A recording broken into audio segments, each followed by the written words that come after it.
Good evening. Jamaica recorded 9 new cases of COVID-19 and 3 additional deaths yesterday, December 27. Now, this takes the total of confirmed cases island-wide to 12,732 and the death toll to 298. According to the Ministry of Health and Wellness, all 3 deaths were men aged 81, 87, and 89 from St. James, Kingston and St. Andrew and St. Anne respectively. All of the newly reported cases were females ranging in age from 20 to 80 years.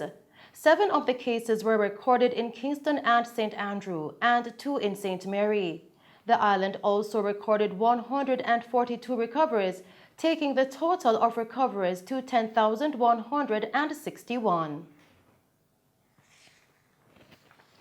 The government is renewing its appeal to Jamaicans to adhere to curfew orders on New Year's Eve this Thursday, December 31, and New Year's Day, January 1, 2021. Now, on New Year's Eve, the curfew will begin at 10 p.m. and end at 5 a.m. on New Year's Day. Then on New Year's Day, the curfew will begin at 7 p.m. and end at 5 a.m. on January 2, 2021. Regarding watch night services on December 31, the religious community is being reminded that the agreement reached with the Jamaica Council of Churches is for church services to be held within regular hours in observance of the curfew. However, during the curfew, pastors, technical leaders who deal with streaming, and musicians are being allowed special passes to be on the road after curfew hours to facilitate the live streaming of watch night services. Meanwhile, Operations Officer for Area 4 Police Division, Senior Superintendent of Police Steve McGregor, says persons in Kingston and St. Andrew were mostly compliant with the curfew hours and protocols during the unusual holiday season due to the COVID-19 pandemic. We're going through a COVID period. So the crowds that you'd normally see downtown halfway through, they weren't there. But you could see people still moving around happy. We insist on them wearing their masks, the vendors, but it was a challenge and we carried through with it. When it was time for the lockdown, we went at the shoppers first, because if you don't have any shoppers, the sellers won't have anybody to sell to. So we use our loud hailers and we encourage them that it is time now to try to get home to meet with the 10 p.m. lock-off period. It was really good and they were cordial. We didn't have to use no force or anything, because some would resist, but after persistence, they did apply. What was good is that around the Area 4 space, we didn't have any major crime last night. And so we end up this morning with a very good Christmas present for So we would want that to continue. And I've not garnered all the stats as yet, but I know it was very low, because most people went at the parties. What we tried to do is not to enforce the Disaster Risk Management Act, but we encourage them to lock up. So that was our first, it being Christmas Eve, and we know the culture, and they want to party. So some might have wanted to go on longer, so we stopped and we sent them home. So we weren't seizing and arresting and prosecuting. We were getting them out, and they did react favorably to our insistence. SSP McGregor also extended gratitude to persons who have assisted the police during 2020. I've always said that any strategy that we use to manage crime and violence in our country, it must be people-centric. The people must be an integral part of it. And if we want to police with the consent of the people, what a better way to set an example by coming out this morning to share with the most vulnerable group and to show them that we are here for them. I want to use this opportunity to say thanks to all the people who shared with the police throughout the year and thought it necessary to work with us. Those who did not work with us last year, we are asking you to come on board this year, because as one of our very popular Crime Stop jargon say, don't hide it, tell it.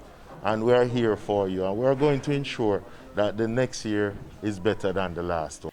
Still making Mello TV news, State Minister in the Ministry of Health and Wellness, Mrs. Juliet Cuthbert-Flynn, and Lasco distributors visited mothers at the Spanish Town and the Victoria Jubilee hospitals on Christmas Day, where they showered them with care packages and other gifts, as they were the first ones to give birth on Christmas Day.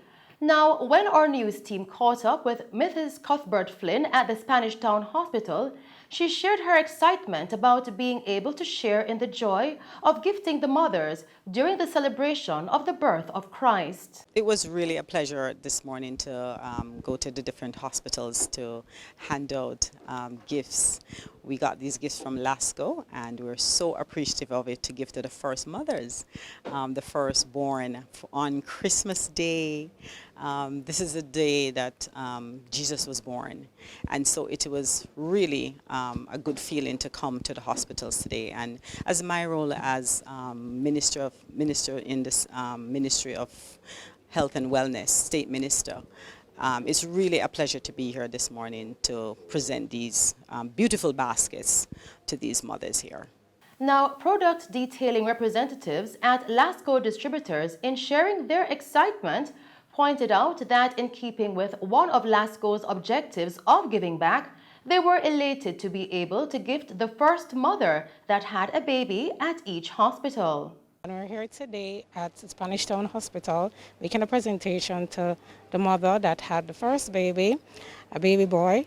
And I know, as usual, Lasco, we like to give back. So today on Christmas Day, we're here to give back a basket of goodies to our mother and baby.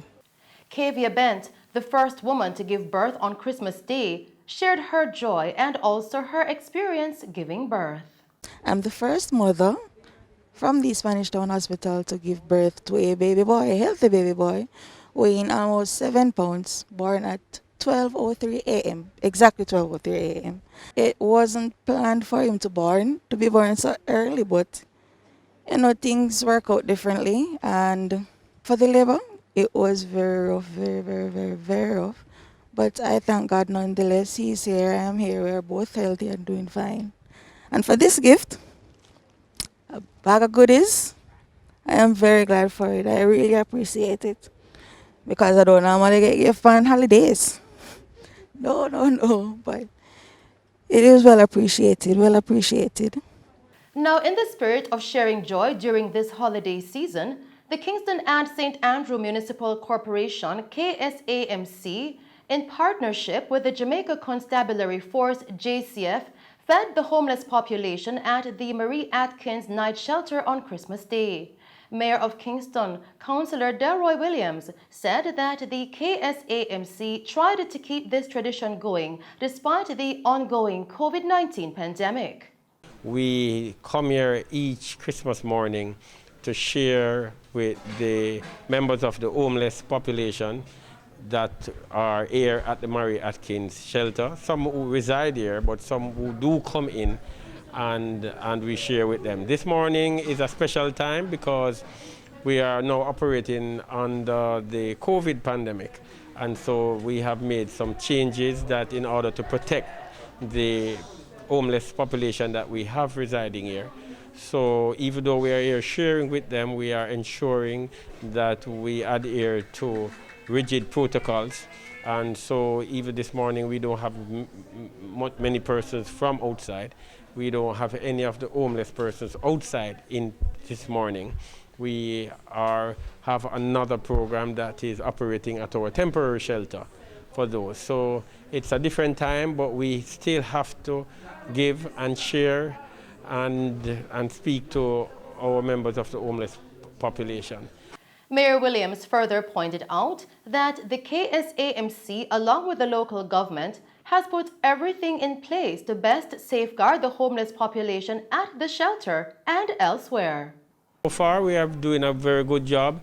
We are very serious about ensuring that we protect the persons there. The persons there are, a lot of them you would say, are in the vulnerable category. And so we have been doing our best. We have to say kudos to the staff members here, to the Inspector of Poor, Ms. Ferguson, who has been doing a wonderful job, and her staff, to ensure that we keep them safe. and that we still carry out our responsibility to the members of the homeless population and the residents here. And so far, we have been doing a good job. Yeah, the security, the protocols are in place here. I mean, we have our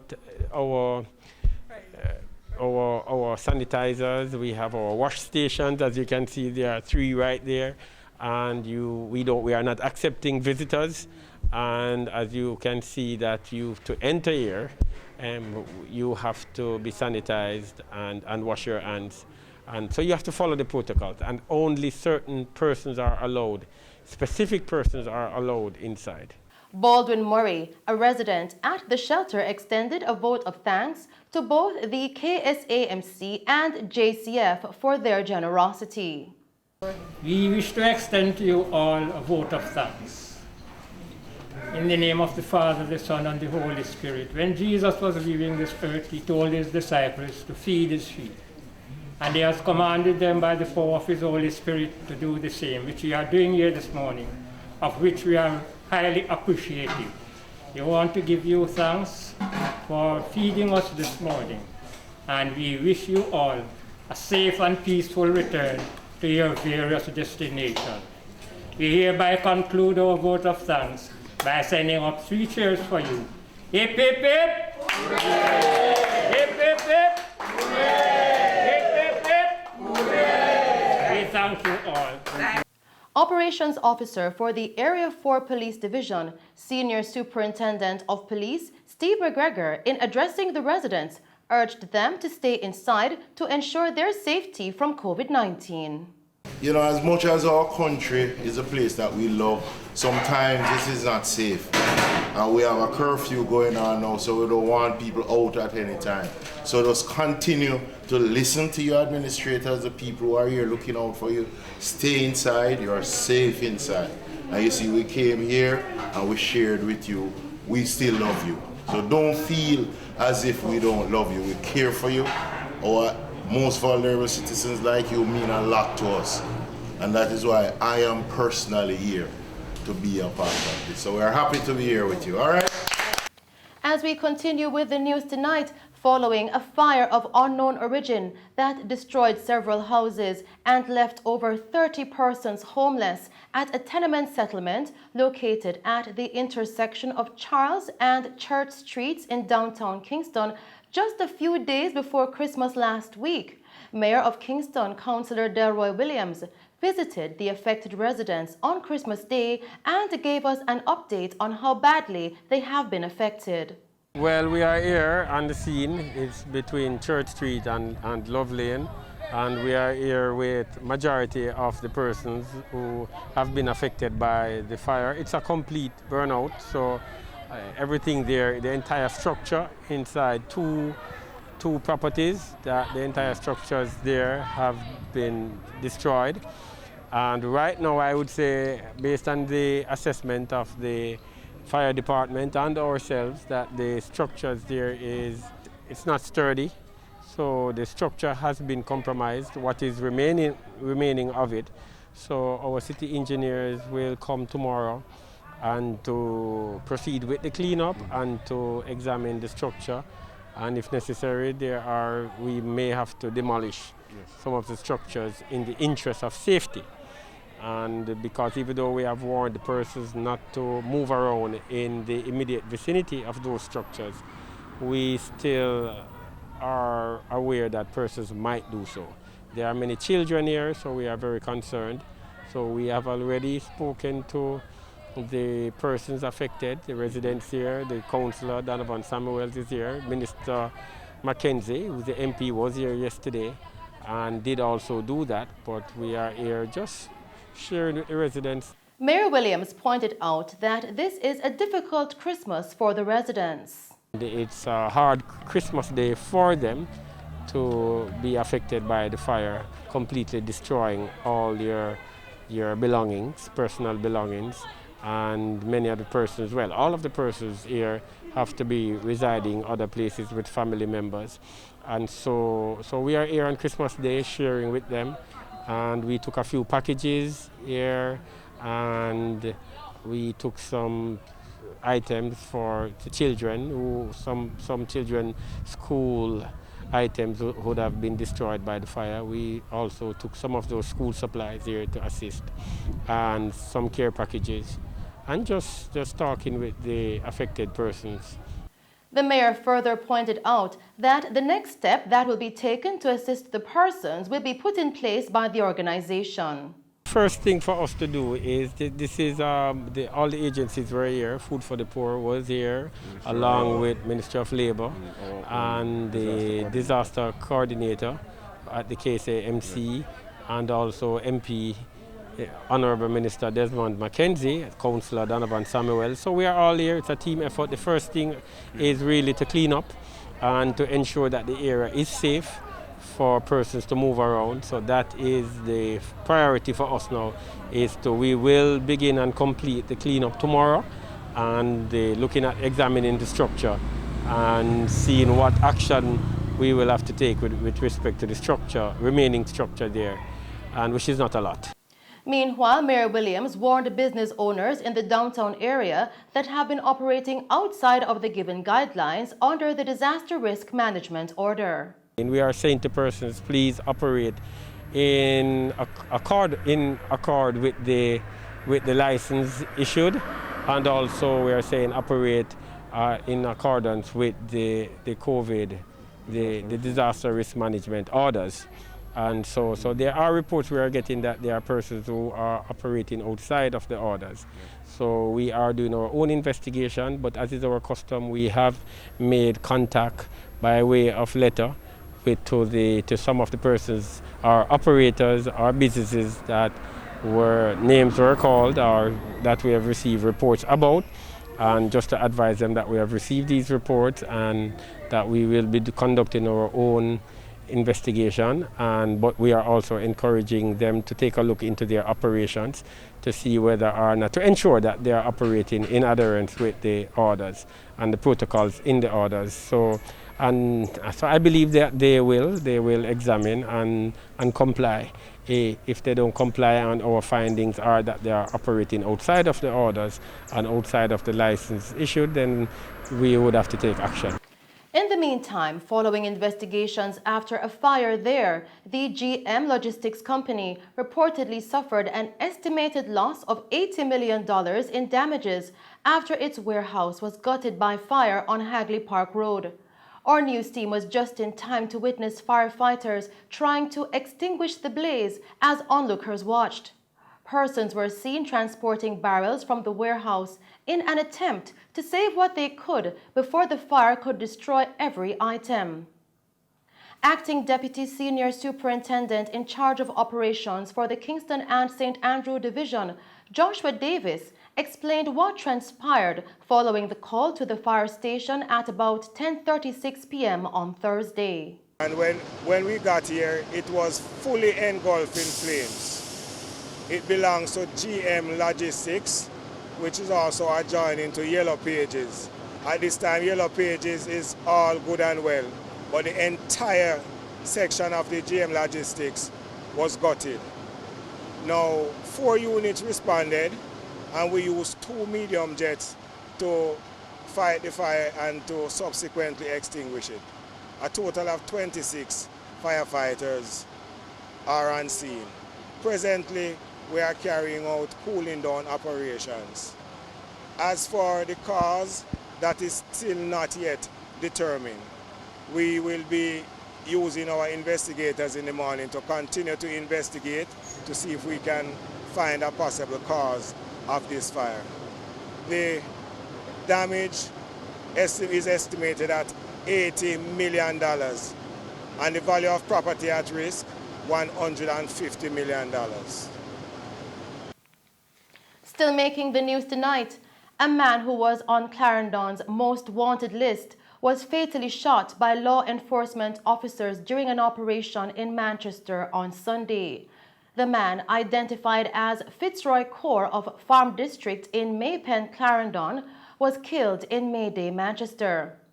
Police sources have reported to our news center that a firearm was seized during the operation.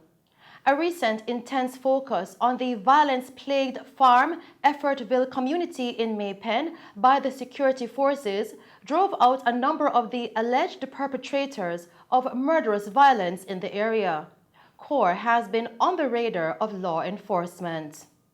And those are the stories making news. I am Shelley Hill. We will now take a break and then join Christopher Scott with sports.